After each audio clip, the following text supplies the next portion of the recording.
കളി ഇങ്ങനെ നടന്നുകൊണ്ടിരിക്കെ ഒരു കുട്ടിക്ക് ഷോക്ക് അടിച്ചു. എല്ലാവരും ഇരിക്കുന്നോടത്ത് എണീറ്റ് വേഗം ഓടി.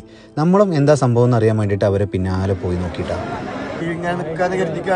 നമ്മൾ അവിടുന്ന് ഇങ്ങനെ ഒരു ട്യൂബ് ലൈറ്റ് ഇങ്ങനെ ആടി കളിക്കുന്നുണ്ടാ എന്ത് സംഭവം? അതാ ട്യൂബ് ലൈറ്റ്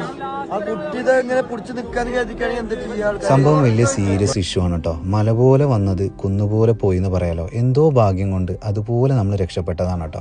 ബോൾ ബോയ് ആയി നിന്ന കുട്ടി ഫെഡ് ലൈറ്റിന്റെ പോസ്റ്റിൽ നിന്നും നല്ല രീതിയിൽ ഷോക്ക് അടിക്കുകയും കൂടെ നിന്നിരുന്ന ആളുകൾ അവിടെ ഇരുന്ന പ്ലാസ്റ്റിക് ചെയർ വെച്ച് കുട്ടിനെ അടിച്ച് വീഴ്ത്തുകയും ചെയ്തു. കുട്ടിയെ അടിച്ച ചെയർ അവിടെ 2 പീസായിട്ട് കിടക്കുന്നത് കണ്ടപ്പോൾ കൂടി നിന്നവർക്ക് എല്ലാവർക്കും അതിന്റെ ഗൗരവം മനസ്സിലായി. എന്തോ ഭാഗ്യം കൊണ്ട് കുട്ടിയെ നമുക്ക് എത്രയും പെട്ടെന്ന് രക്ഷപ്പെടുത്താൻ കഴിഞ്ഞു. എന്നിരുന്നാലും ഇതുപോലുള്ള ടൂർണമെന്റ് നടത്തുന്ന കമ്മിറ്റിക്കാരോട് പറയാനുള്ളത് സേഫ്റ്റി മുഖ്യം. ഇരുമ്പ് കൊണ്ടുള്ള സ്റ്റേഡിയം ആയതുകൊണ്ട് തന്നെ കറന്റ് കൊണ്ട് കളിക്കുമ്പോൾ സൂക്ഷിച്ച് കളിക്കുക. യാതൊരുവിധ പ്രശ്നങ്ങളുമില്ല. സഹകരിക്കണം, ഗാലറിയിലേക്ക് പ്രവേശിക്കണം. കളി പുനരാരംഭിക്കുകയാണ്.